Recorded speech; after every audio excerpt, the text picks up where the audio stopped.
¿Quieren saber algo en particular? ¿No?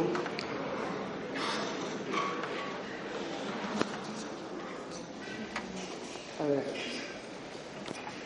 Sí.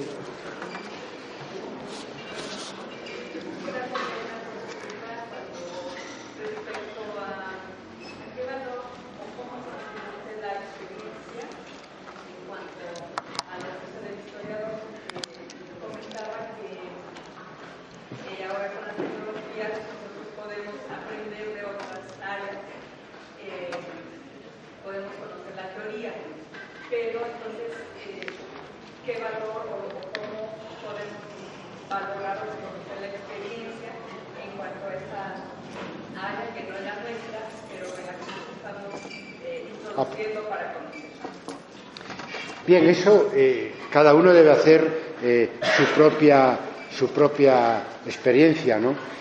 Pero y yo voy a deciros la mía. El primer obstáculo es de léxico, ¿no? Porque muchas veces el lenguaje que empleamos como historiadores o el que queremos emplear, al salirnos de nuestra disciplina, pues tenemos un gran temor sobre el uso de los conceptos, sobre el uso de las palabras. Y eso es, digamos, el primer avance, lo más fácil, porque al mismo tiempo que nos puede salir una definición de diccionario para un término, yo que sé, por ejemplo, el concepto de paradigma, claro, u otro concepto que es un concepto de historia de la ciencia. Claro, el diccionario normalmente nos habla de paradigma como ejemplo, ¿no? Literalmente es ejemplo.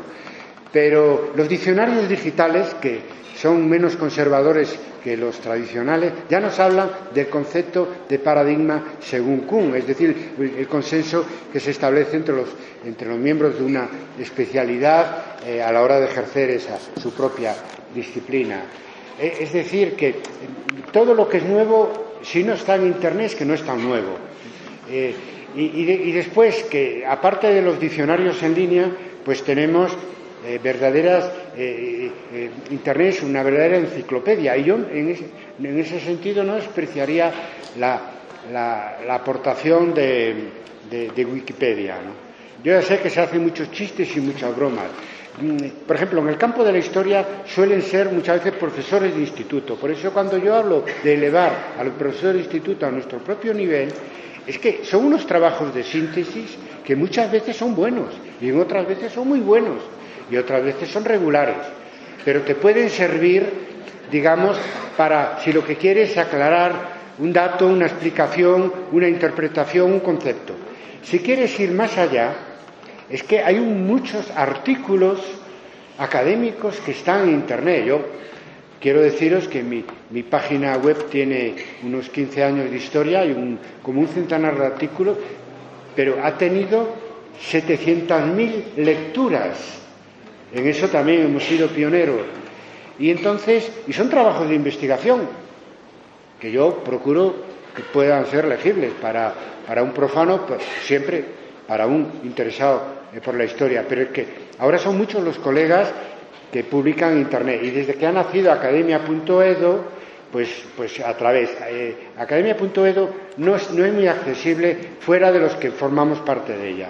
O sea que un poco copia lo peor también de la Academia, su propia endogamia, pero a veces accedes a artículos que están en Academia.edo a través de Google.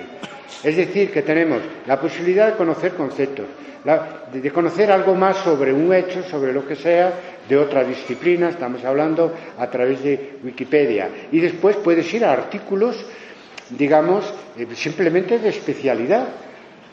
Ahora se publica mucho en revistas y en webs y en Academia Edu, y se accede a buena parte de la bibliografía en Internet. Y eso facilita mucho las cosas, porque no te vas a poner a estudiar psicología, y menos si se trata de una ciencia dura, si tu formación está muy alejada de eso. Pero para usos, digamos, sinérgicos, diría yo, en un momento dado, Internet ofrece esas tres vías de acceder a conocimiento riguroso. Claro, después, si te compromete mucho, tienes que ir a un artículo de un colega que haya trabajado sobre eso. pero de alguna manera Internet lo facilita todo. Si no, incluso te tienes que cambiar de facultad para ir a otra biblioteca a buscar un libro. Y de alguna manera también el buscador, digamos, selecciona, porque te da, como sabéis, siempre aquello que tiene más visitas en primer lugar y te beneficias, digamos, de lo que otros han visitado y han valorado como en este caso un artículo, en fin, interesante. Vamos a dar una pregunta y posteriormente vamos a pasar, porque le van a dar un premio al doctor. ¿Ok? Alejandro. Bueno, yo creo que hay mucho optimismo sobre el Internet. Indudablemente, ¿se oye? ¿Sí se oye? Sí. Indudablemente, Internet ha sido una tremenda revolución tecnológica. Yo creo que eso está fuera de duda. Yo creo que todavía no nos damos, tal vez todavía no nos damos cuenta, tal vez es muy pronto, es parte de la historia presente. Tal vez no nos damos cuenta de la importancia de cómo ha ido cambiando hábitos de investigación, hábitos de lectura, hábitos de escritura. Es decir, sí, en efecto, creo que hay un impacto muy importante que lo vamos a ir entendiendo en los próximos años en Internet. Sin embargo, pensándolo desde las universidades, yo creo que un poco a raíz de la pregunta de Fabiola, yo recuerdo una entrevista que dio hace un tiempo Humberto Eco, en donde él decía un poco el otro lado de la moneda. Nunca habíamos estado tan bombardeados de información, precisamente por Internet, pero por ese mismo bombardeo de información, muchas veces lo que perdemos, sobre todo estoy hablando de estudiantes universitarios, ¿no? O de gente fuera de las universidades, muchas veces lo que perdemos es la capacidad de jerarquizar esa información y la capacidad de tener una cierta distancia crítica respecto de esa información. Entonces, yo creo que aquí hay un papel específico de las universidades, ¿no? Yo creo que hay algún estudio que las universidades tienen que actualizarse frente a Internet. ¿Cómo van a ser las universidades para brindar, por ejemplo, ese tipo de criterios? Sí, bueno, yo creo que lo de enseñar a trabajar con Internet está bien sacarlo a relucir, pero eso para la enseñanza media, pero no para nosotros, que somos profesores e investigadores. ¿Y cómo no vamos a saber, igual nuestros doctorandos, filtrar y manejarse a la hora de obtener datos en Internet? Eso se aprende rápido porque tenemos toda una experiencia terrible, mucho más difícil, y es manejarnos con documentos bibliográficos o con restos arqueológicos. ¿Cómo no vamos a ser capaces? Después, lo de Eco.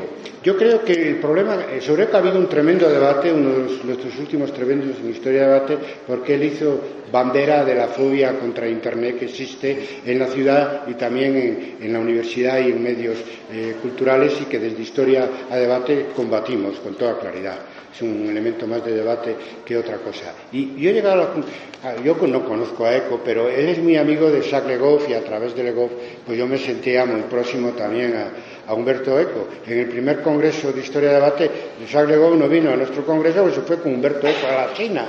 Entonces sé que, y con mucho cariño por su obra de divulgación, también no solo de la semiótica, sino también de medieval, solo con el nombre de la rosa ya merecería un premio. Pero él de una manera egoísta, que hizo propaganda contra Internet, y representando a toda una generación mayor, en la que incluyo un sector también de mi generación del 68, que no quiere saber nada del futuro y que solo por un problema biológico tenemos más pasado y más futuro. De una manera egoísta no estamos apoyando a los jóvenes y a los nuevos recursos. ¿Y por qué también? Porque no vemos reflejado nuestro prestigio en Internet hoy en día. Y yo pondría como contrapunto del papel de Eco en el tema digital, ¿cómo se llama? Coelho, ¿no? Sí, Coelho, el novelista Coelho, el brasileiro, el amigo que él, sin embargo, hizo todo lo contrario de Humberto Eco. Él utilizó Internet para la difusión de su novelística con un enorme éxito. Y eso es lo que hay que hacer.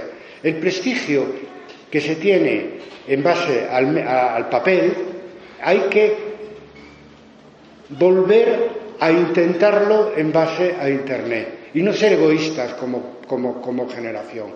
O sea, a pesar de la edad que vamos teniendo ya, es decir, apoyar a los más jóvenes y a las nuevas posibilidades de escribir, en este caso, de investigar la historia.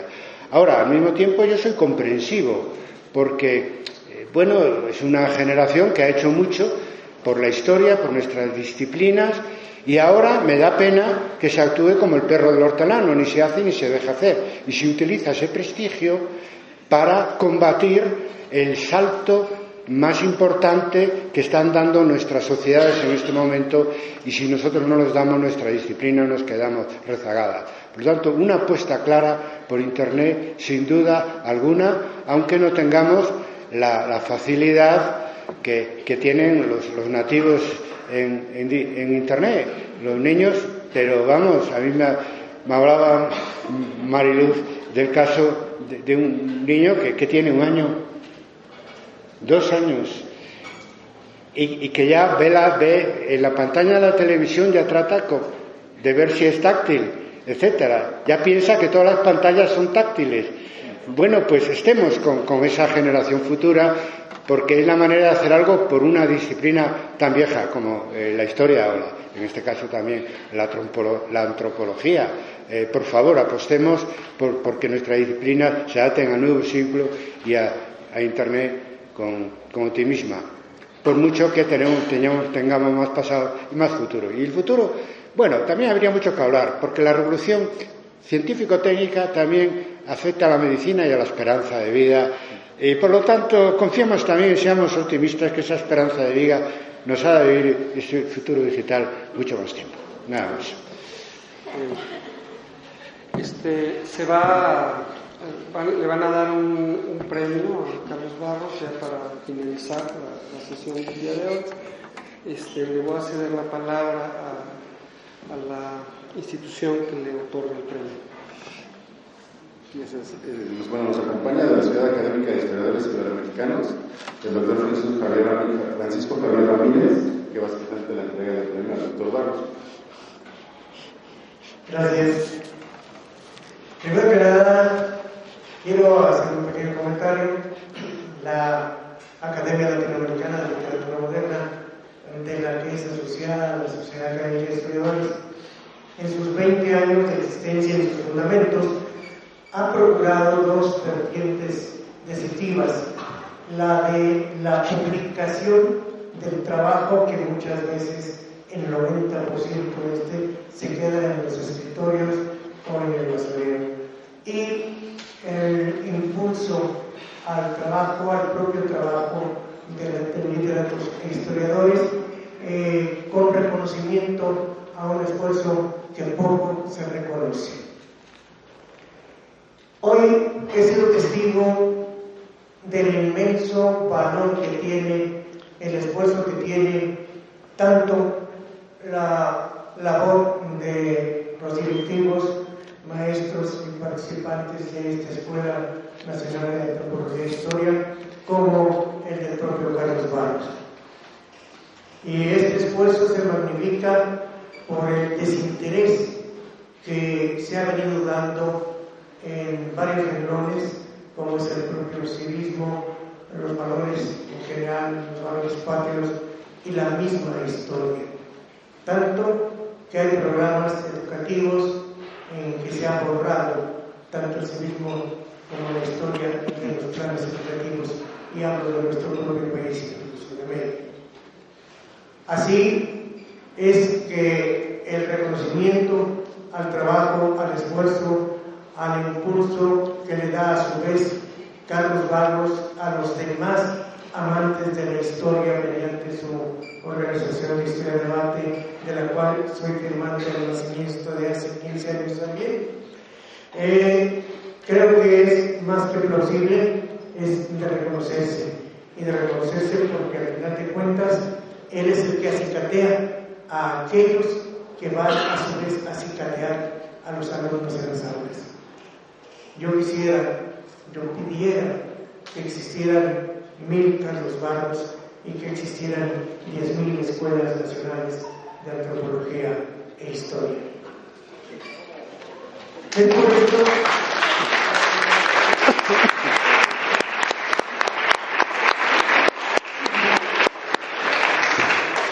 Es por esto que la Academia Latinoamericana de Literatura Moderna y la Sociedad Académica de Historiadores, en base a las normas establecidas en su programa de reconocimientos y honores, acordaron otorgar al doctor Carlos Barros el Premio Latinoamericano de Historia Dr. Walter Vela por su inmensa trayectoria como historiador realizada en las aulas, la academia y el resguardo de los archivos históricos, así como la amplia difusión que de esta materia ha alcanzado con su portal Historia a Debate. Mi querido amigo a distancia, a quien hoy conozco personalmente, el más caluroso de los abrazos.